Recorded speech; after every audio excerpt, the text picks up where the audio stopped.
Orbach. I practice chiropractic here at the World of Wellness.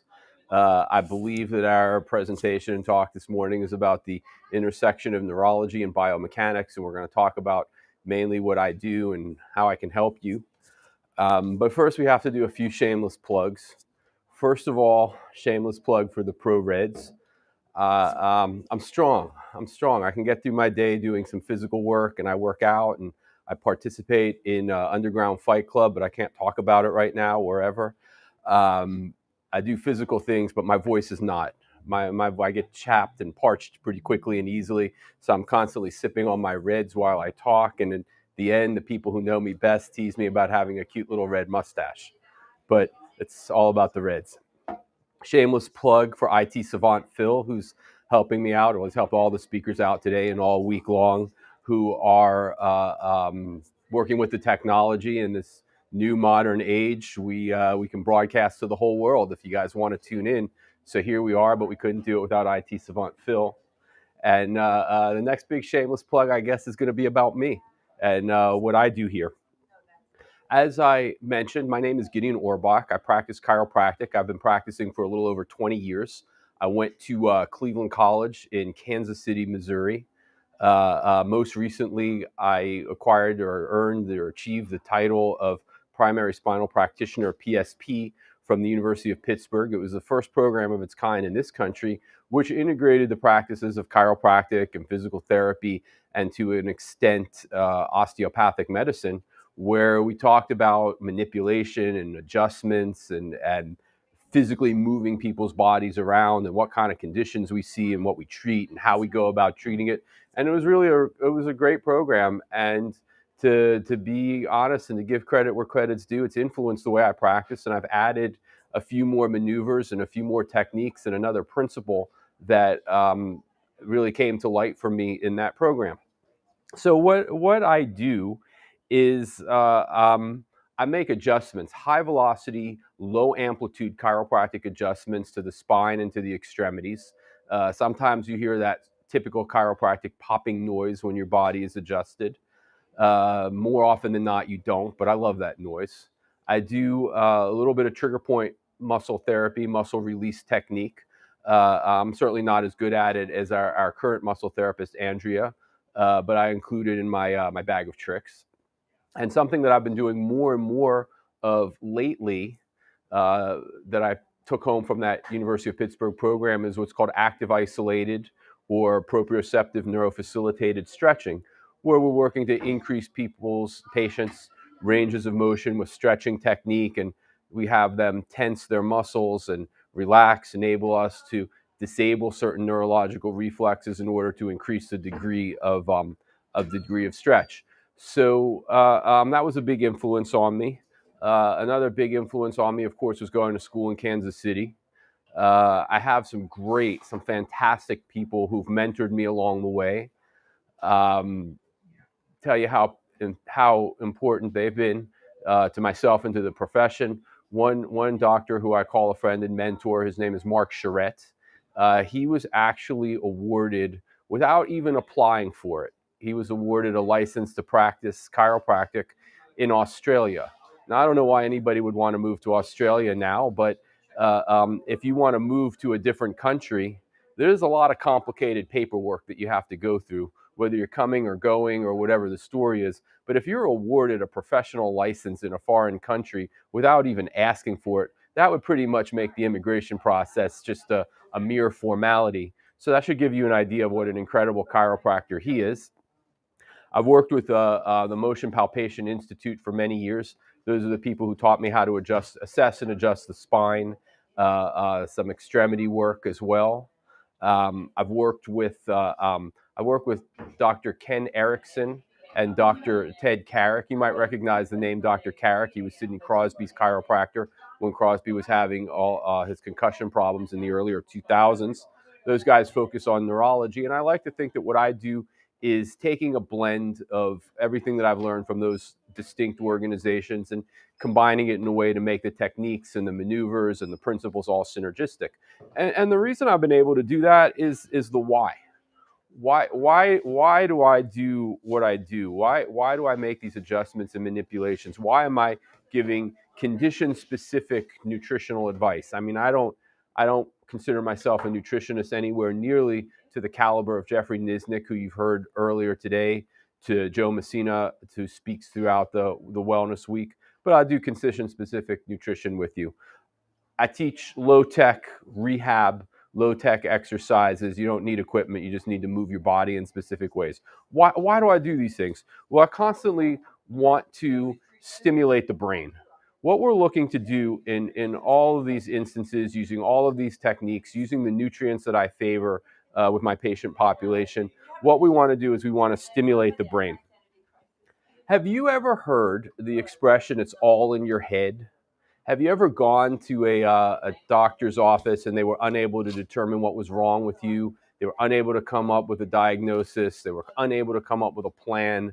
They sent you off to a different doctor, and the next doctor struck out just as mightily, and you find yourself trapped in the system, moving from one office to another office, never getting an answer. And then finally somebody says, well, it's all in your head. Have you ever had that experience? Do you know people who've had that experience? Have you heard this story before? Of course, we all have. And you know what? It's true. It's all in your head. What we're looking at here is how can we influence the brain in order to use it to our best advantage in order to achieve a better level of health. There it is, as simple as that. The brain is in my head. I'm trying to stimulate the brain in order to become healthier.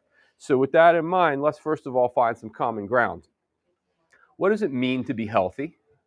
Is there anybody here? This is a workshop, so you're welcome to participate. If you're live and in person here, you're welcome to chime in. If you are out in the world participating with us via Zoom or via Facebook or YouTube, IT Savant Phil will be monitoring the screen. If you have questions, comments, even moral outrages, feel free to participate via the technology. But anyhow, usually in a pre-COVID world when we had dozens of people here present, this was a point where the conversation really got lively, where people would talk about, well, what does it mean to be healthy? And my definition of the word health and healthy means having the ability to recognize, interact with, adapt to, and overcome your environment, both internally and externally. So my internal environment is my neurochemistry, my biochemistry, my ability to digest my food, my brain's ability to send messages to my heart, to convince my heart to beat in a rhythmic, symmetric impulse manner. My brain sending messages to my digestive tract to say it's time to digest this food. Let's start absorbing the nutrients. Let's start absorbing all the value that comes out of this delicious water mixed with pro-reds.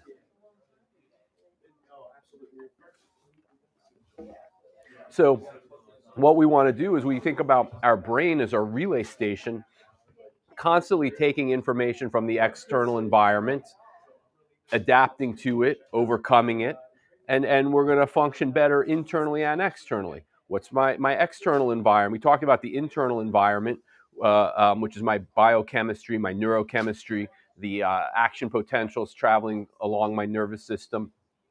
My external environment, well, right now it's all of you guys.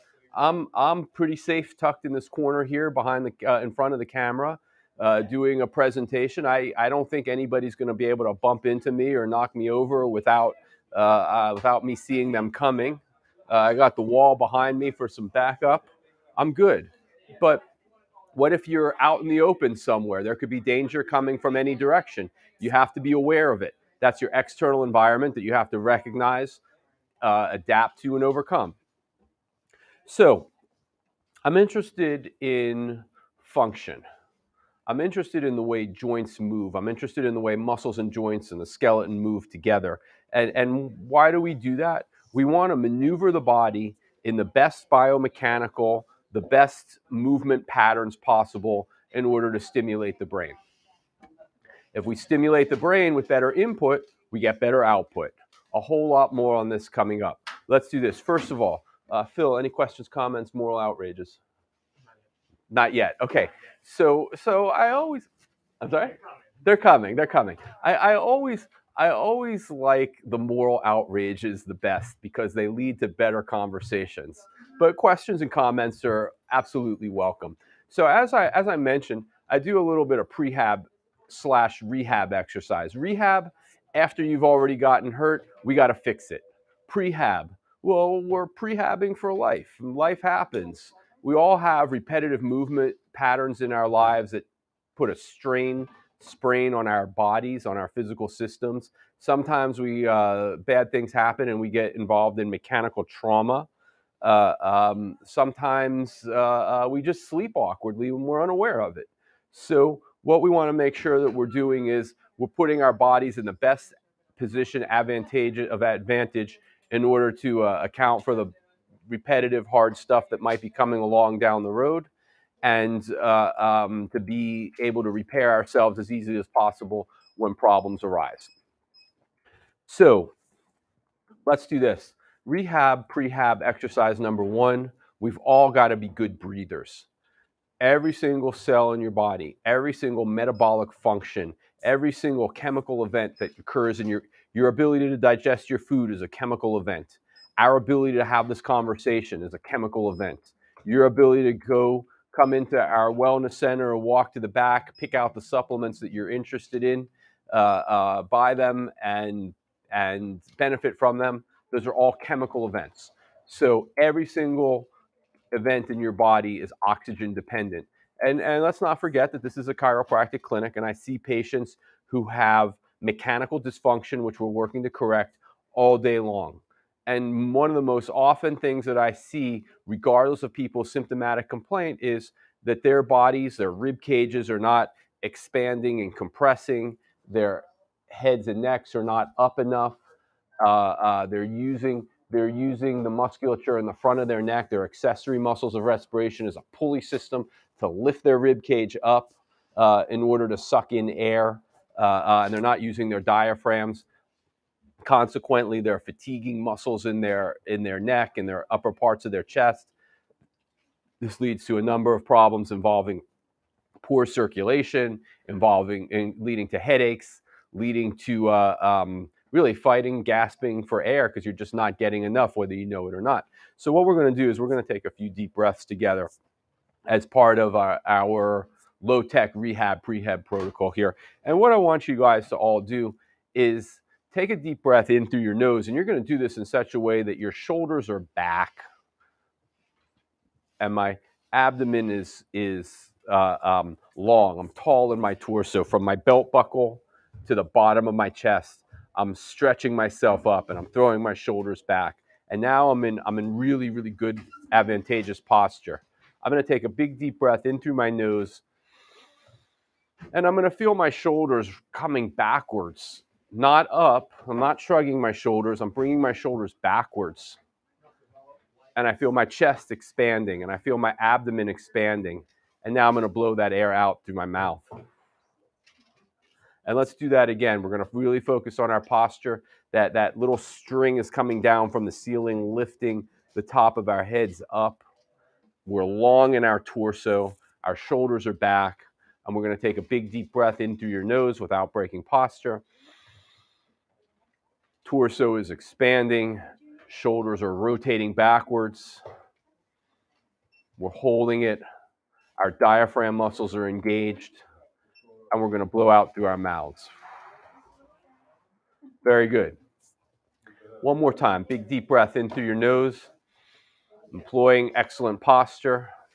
We're long in the torso here, long in the abdomen, holding our big deep breath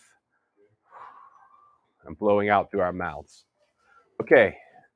Questions, comments, moral outrages. Anybody feel a little bit invigorated? Good. We have an audience participant. Shameless plug for this guy, who also he feels a little bit invigorated after taking these couple, 3 deep breaths. Now, in a pre-COVID world, we had literally dozens of people here doing the exercise together.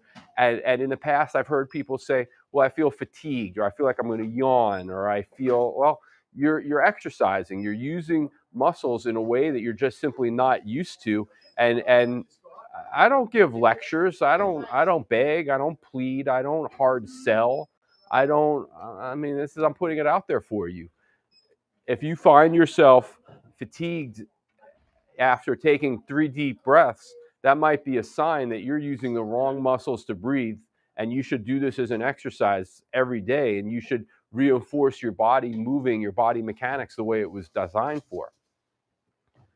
Uh, um, Another thing I like to do is work with the subconscious mind, and we like to make people feel empowered. And your conscious mind, you're very acutely aware of what's going on in your world. If you're having pain or anxiety, or if you're having physical problems, you know it. In your subconscious mind, your brain is communicating with every single cell of your body every moment in time. Your subconscious mind is a huge world compared to your conscious mind. We process about 50 trillion bits of information per 3 trillion bits of information per second. I'm sorry, 3 trillion bits of information per second, and about 50 of them are conscious. So 3 trillion minus 50, that's what's going on subconsciously every moment in time with you. So we want to take advantage of that, and we want to program our subconscious minds to be as advantageous towards our good health. Remember, that means recognizing, interacting with, adapting to, and overcoming our environment, both internally and externally. So what we're going to do is we're going to feel powerful now.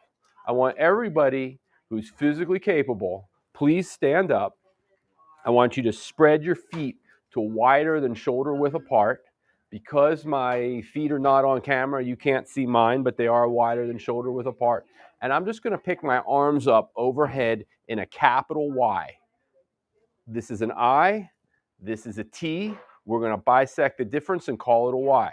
I'm spreading my fingers as far apart as possible, and I'm reaching for the spot where the ceiling and the wall meet on opposite sides of where I'm standing. So I'm just going to hold this position for a long moment in time. I still have my shoulders rotated backwards and down.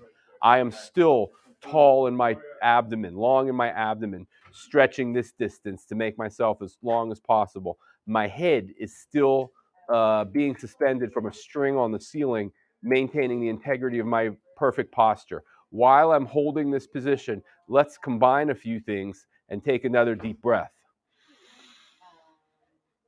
I'm in through my nose, I'm holding in my abdomen, 1,001, 1,002, and blow out through your mouths. Let's do one more. Big deep breath in through your nose.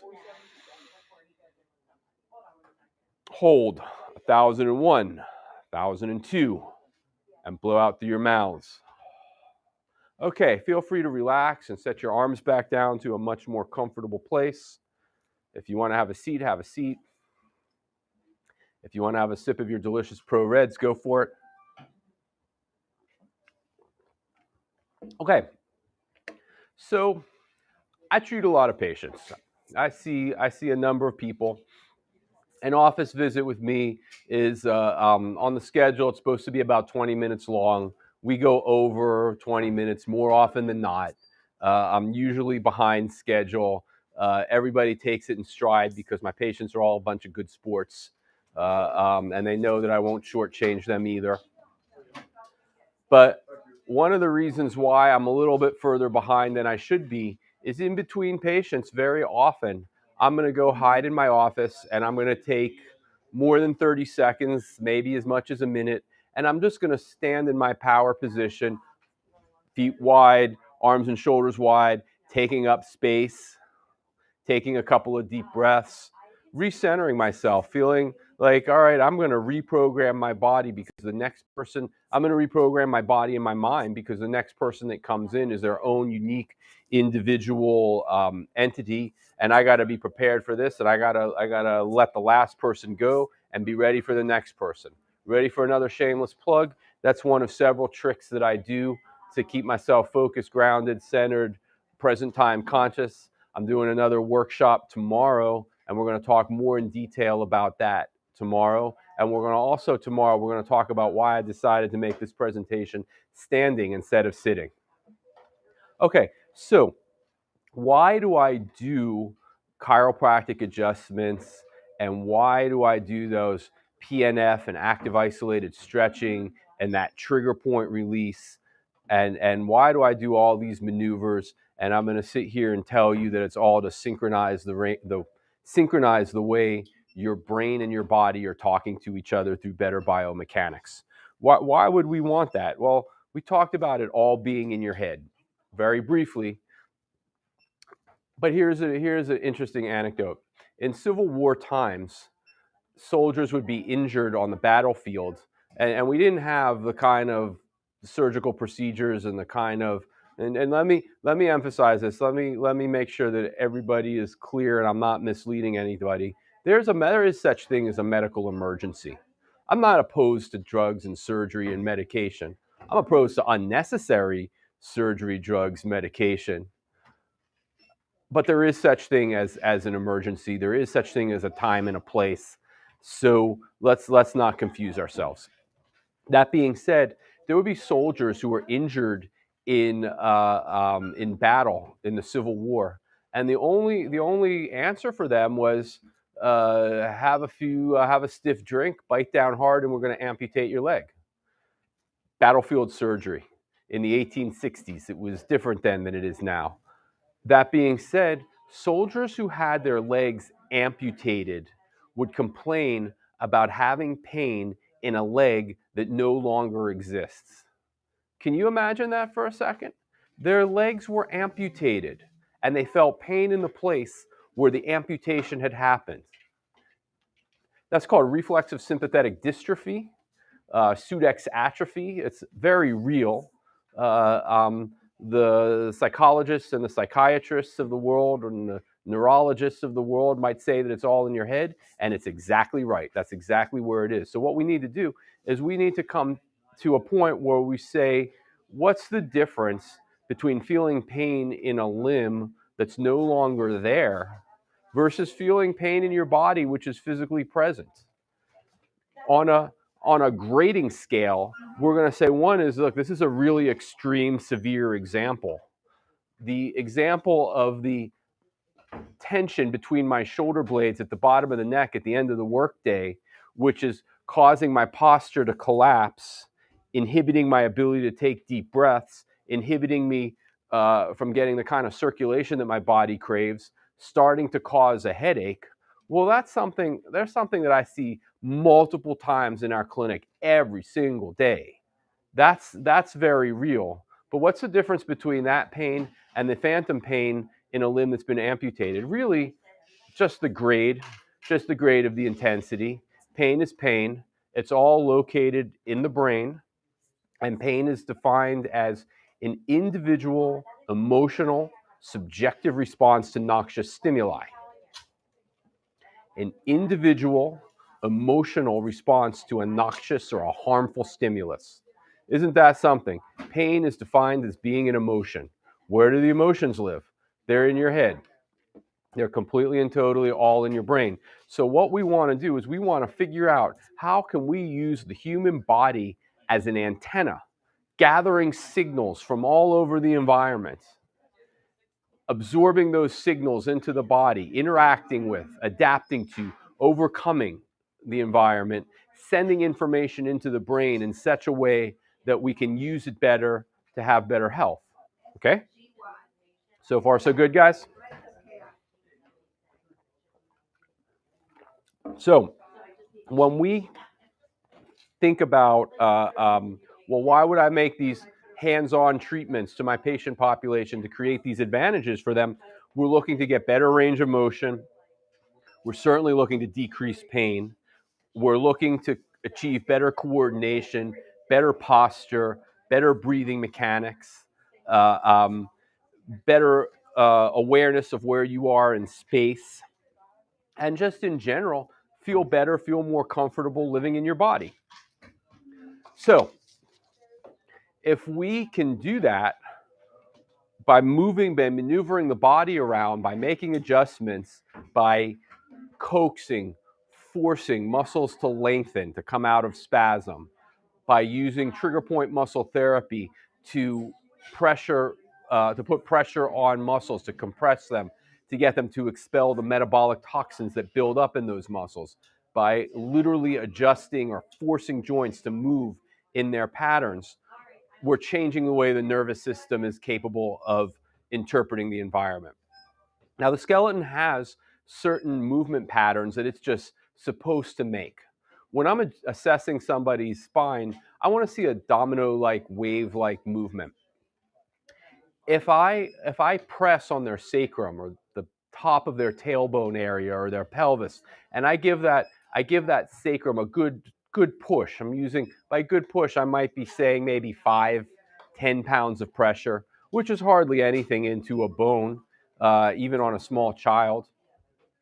What I want to do is I want to trigger movement in the bone above it, and I want that bone, the fifth lumbar vertebra, to trigger movement in the fourth lumbar vertebra, and so forth on up the spine. And I'm just going to walk my fist up and down somebody's spine and just feel the way their spine moves. Do they have that domino, like one movement triggers the next one, characteristic of their spine? If so, it's good. We're going to leave it alone. If not, those are places where we're going to come back and ask why. Is it because the muscle is pulling too tight in the opposite direction? Is it because the muscles are too full of trigger points that have to be resolved? Is it because the ligaments of the spine have become so tight that the spine is going to actually have to be physically adjusted or coaxed into that movement pattern? We do the exact same thing with the feet. The foot is an architectural marvel. It's a spring-loaded shock absorber. It has to move on this plane, it moves on this plane, and it compresses and expands all at once as we walk along. So there are 206 bones in the human body. There are 28 of them in each foot. So that should tell you how important or how intricate the foot is right there, without even discussing or beginning to acknowledge the muscular components of what goes on in the feet. So we're making these assessments all the way through the body, through the spine, through the feet. Those are the big ones, but we don't neglect shoulders, elbows, knees either.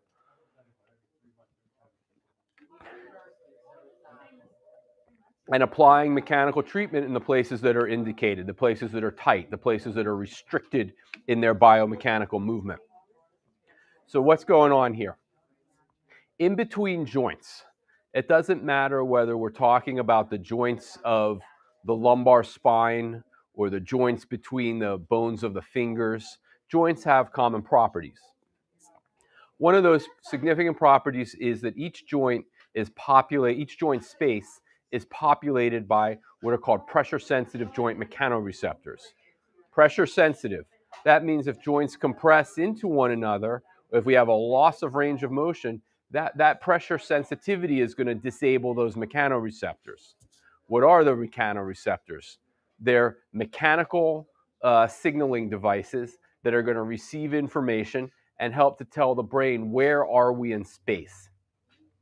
So what happens? We have compression of spinal bones restricting ranges of motion.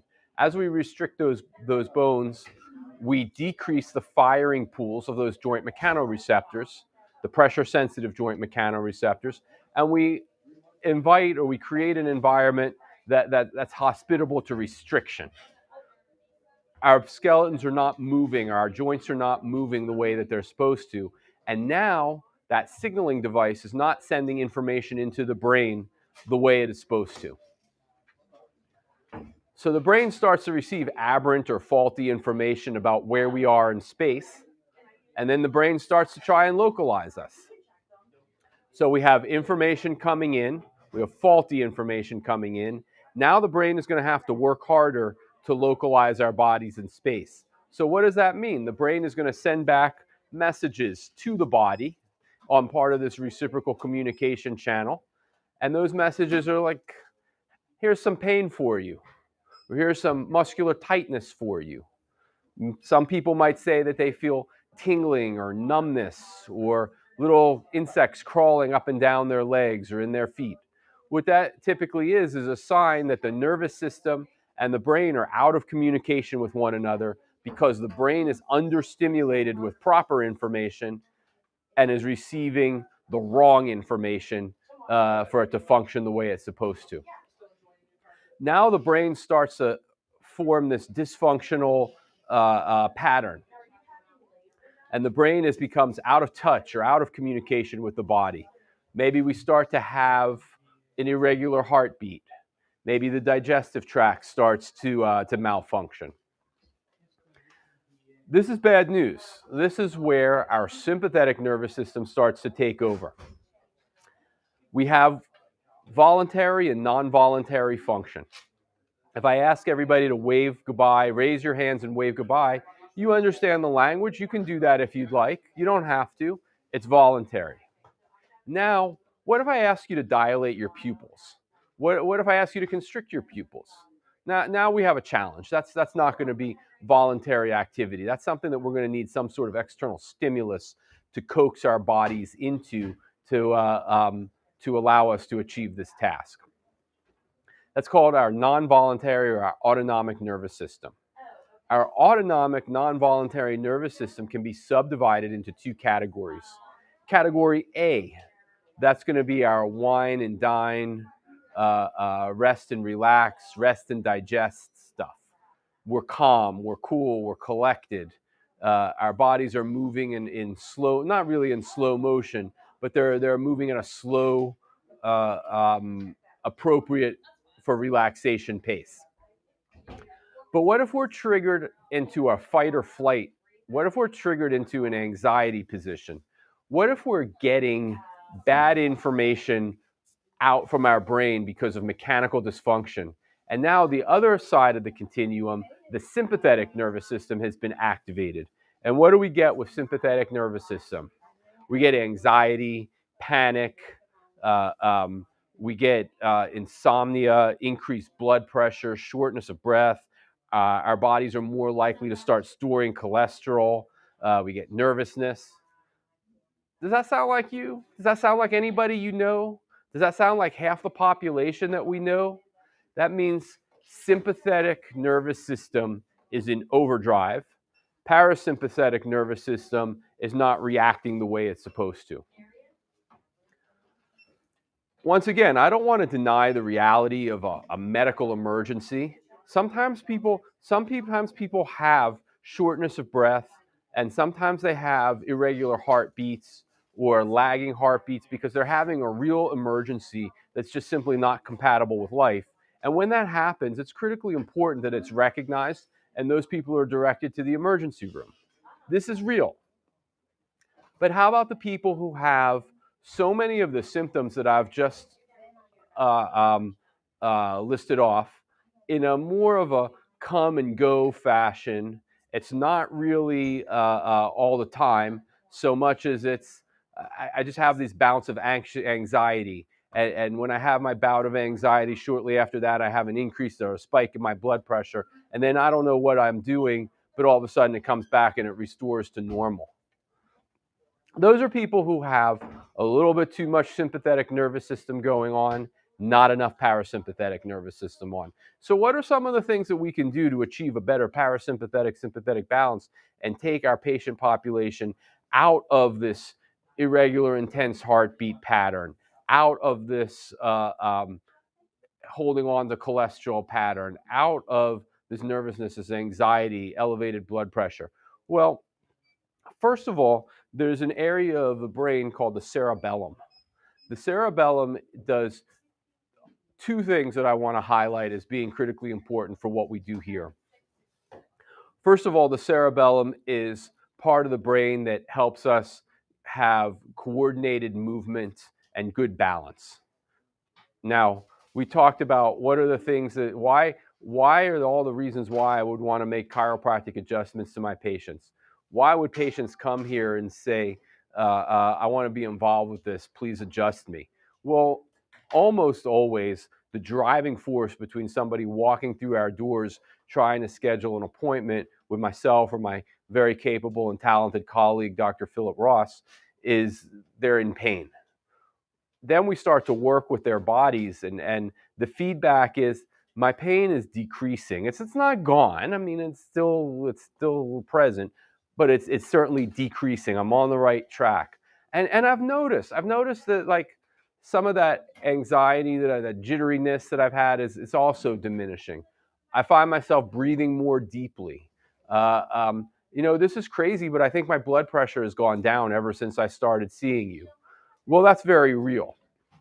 The cerebellum works on having good coordinated movement patterns, and it also fires to decrease the sympathetic nervous system and inhibit the sympathetic nervous system and allow the parasympathetic nervous system to become more prominent and more assertive in that person's body in that moment in time. Questions, comments, moral outrages? All right, well then I must be doing a good job of making myself clear, because in the past people have had a lot to question about this concept. Okay. Now, let's take a quick time out from what we're doing and let's repeat something that we can do to stimulate our own cerebellums, things we can do for ourselves. The cerebellum is highly, highly sensitive to oxygen. In fact, if you, I know this had never happened to anybody that I'm speaking with or speaking to or listening in on, but if you watch enough TV, I'm sure you've seen somewhere in the crime drama family, the police officers do a field sobriety test, checking drivers to make sure that they have not drunken too much alcohol to be capable of driving. Basically, what they're doing, challenge that person to walk along a straight line, coordinated movement. Reach out, touch the tip of your finger to the tip of your nose, coordinated movement. Those are cerebellar tests. If you go for a full comprehensive neurological exam, the doctor, the neurologist is going to test your cerebellum doing the exact same things that a field sobriety test would do. Now, why is that so relevant? Because alcohol depletes us of oxygen, causing the cerebellum to depreciate in its ability to function. So we want to add oxygen to our systems and stimulate our cerebellums. Why are those deep breathing exercises so important? Every single cell of your body is oxygen dependent. The part of your brain that is most likely to become compromised by an oxygen deficiency is the cerebellum. The cerebellum, responsible for what? For coordinated activity. Second main task of the cerebellum, inhibiting the sympathetic nervous system. So we want to turn down our sympathetics. We want to turn up our parasympathetics. We want our bodies to be in a rest and digest state, not a fight or flight state most of the time. Certainly there's a time for fight or flight. It's not right now. So let's do this. Let's take a few deep breaths together again. Once again, we're going to be really, really long in our abdomen. We're stretching from our belt buckle to the bottom of our sternum, the top of what should be our six packs. We have the string coming down from the ceiling, lifting up our heads, making us as tall as we possibly can. Right? When you go to the doctor's office and they measure your height, you want to eke out that last quarter of an inch. Nobody wants to lose that last quarter of an inch. The tallest part of your head is up towards the ceiling, and we're taking our shoulders and bringing them back, down, and now I'm in the best posture I can be in. And I'm going to take a big deep breath in through my nose. Not breaking posture. Hold, hold, hold some more, and blow out through your mouth. Let's do that again. Big deep breath in through your nose, maintaining your posture. Hold, hold, hold again, hold some more, and blow out through your mouths. One last time, big deep breath in through your nose. Hold, hold, hold some more, hold again, and blow out through your mouths. Okay, so once again, for the people here who can wave their hands and participate with me, you feel a little bit relaxed, a little bit calm after taking these 3 deep breaths. I sure hope so. If you are participating with us via the technology, I would like to cordially invite you to type in your response if you feel a little bit relaxed, a little bit just a microdot less stress and anxiety, a little bit more comfortable with yourself after taking those 3 deep breaths. If so, why would that be?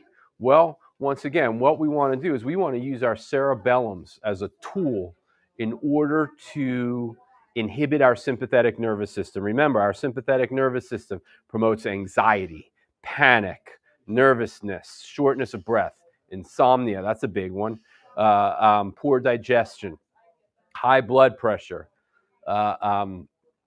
increase your body's likelihood to hold on to cholesterol, elevating the cholesterol.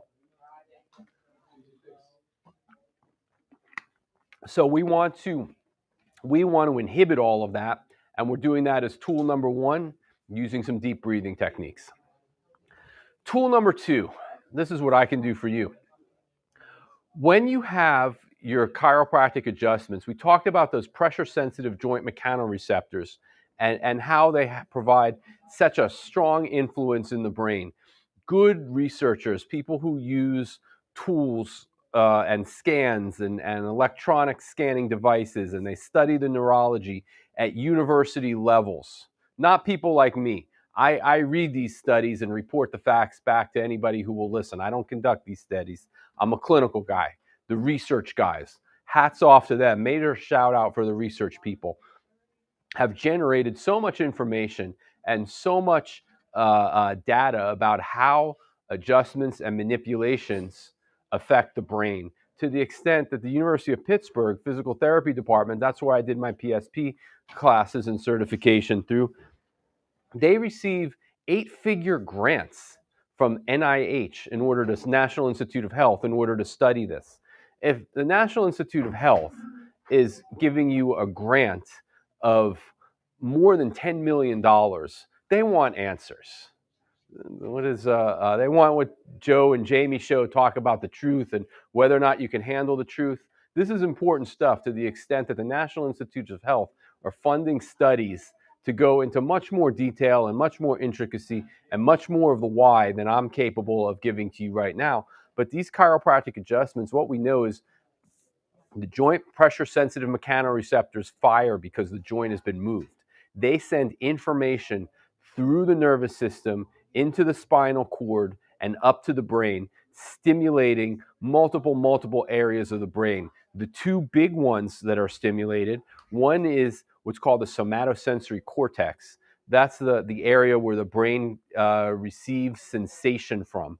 So if you're listening to music, that fires into the somatosensory cortex. So if you're listening to music, what's happening is the musicians are generating sound waves. Your body is absorbing those sound waves through a similar set of mechanisms. It's bringing those sound waves into the somatosensory cortex, and the somatosensory cortex is telling you the music you hear. Chiropractic adjustments are creating very similar effects, bringing information to the same area of the brain and telling your body, where are we in space? We're stimulating the brain to figure out where the body is and how to move more efficiently.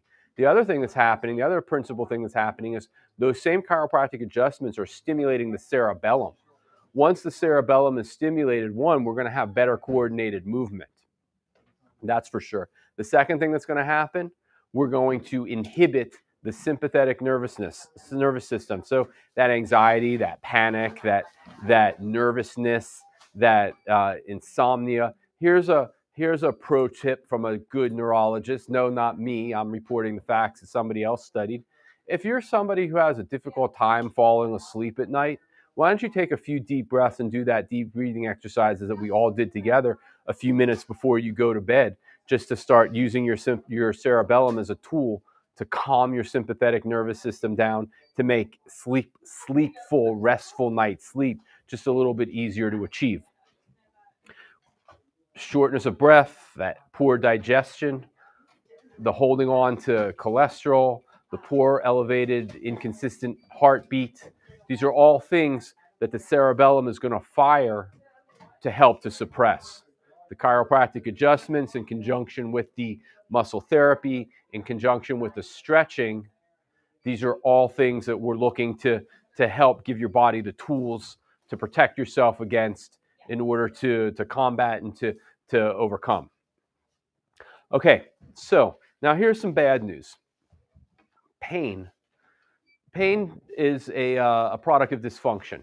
We have maybe sprained an ankle.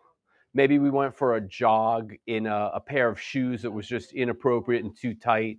Maybe we've done something to compromise the foot and the mechanics, the proper biomechanics of the foot, and we're not getting that compression and expansion the way it should. Now the foot is starting to send information into the brain saying, we have a mechanical problem here that the brain is going to interpret as pain, a painful phenomenon. All of that pain that comes back, that messaging that comes back from the brain saying we have pain here, travel on nerve fibers that are called C fibers. Everything has a name. There's no vocabulary test later. They just happen to be called C fibers. C fibers are pain nerves. Every nerve forms a synapse. That means where two nerves come together and the message is continuous throughout the nervous system from one synapse to the next. So we have pain traveling along a C fiber, coming to a synapse, bouncing to the next C fiber. And what happens is nerves form synapses with other nerves that are of the identical diameter. So C fibers are all the same size. Now, the uh, um, the sympathetic nervous system travels along that information travels along nerves that are an identical diameter to the C fibers. So when we have our sympathetic nervous system dialed on too hard, there's too much intensity of sympathetics, the sympathetic nervous system is forming what's called an EFAPS, an artificial synapse with the C fibers. So we have this pain phenomena that triggers our sympathetic nervous system, and the sympathetic nervous system reciprocally stimulates the pain fibers. So we get caught in this cycle. Now, here comes my last shameless plug of the day. We got to get out of the cycle. You got to find yourselves a good chiropractor who can make adjustments throughout the body. A chiropractor who will investigate and treat and mobilize and adjust the bones of the feet, the joints that make up the knee, the joints that make up the hip, and of course the spine, the wrists, the elbows, the knees. All of that has to be addressed. Rib cages should be mobilized. You got to find somebody who can assess and correct all of those faulty mechanics, keeping your joints fully mobile in order to excite the joint mechanoreceptor population, which in turn stimulates the cerebellum, which in turn will inhibit the sympathetic nervous system. My single biggest patient population are people who once upon a time came to see me because they were in pain. We were able to do something to alleviate much of, maybe all of, maybe just some of their pain. They did so well that they were curious about what else is going on here? What else are they doing? What are we doing with them here? That these people come and they see me on an interval. Some people come as often as every 2 weeks, and no falls, no accidents. I'm just here for some maintenance. Some people come as infrequently as twice a year. No falls, no accidents. I'm just here for some maintenance. I'd really like for the people who are listening into my talk, who want to explore other strategies that they can employ to be healthier, who are able to understand that the brain is a relay station where we perceive our pain, where we derive our messages towards all the organ systems of our body to function properly, that how are we going to better stimulate your brain? I'd like to cordially invite you to come and check us out and become either my chiropractic patient, my very talented and skilled, equally capable colleague, Dr. Philip Ross. He's also seeing patients here. This is what we do. We add some good muscle therapy. We have an excellent muscle therapist named Andrea who works here almost full time. She's seeing patients. We incorporate a lot of the stretching techniques that I brought home from the University of Pittsburgh Physical Therapy Primary Spinal Practitioner Program. We talk about appropriate exercises that reinforce what we're trying to do mechanically. We have strategies for people who are very young. My youngest patient's age would have been measured in weeks. We have patients whose age will be measured in multiple decades. I've treated a patient who had completed 9 decades and a little bit of change. So I'm sure that you fit somewhere on that spectrum. Come see us. It's not just the chiropractic. We'll talk about condition-specific nutrition. If you have nutritional challenges that extend beyond musculoskeletal, neuromusculoskeletal dynamics, we have a very talented group of people: Joe Messino, Jeffrey Nisnik. We have a few medical doctors that we don't like to refer to them. We prefer not to, but they're in our Rolodex for a reason, because sometimes people have those red flags that really require medical intervention. And when we see them, we recognize them. So with that, I just want to thank you all for your very kind attention. I want to thank IT Savant Phil for making this all possible. And I hope I'll see you back tomorrow for my next workshop, where we're going to talk about a few of the things that we talked about today. And we're going to go on, and I'm going to explain to you why I chose to do this presentation from standing and not sitting. So thank you all. Thank you all so very much.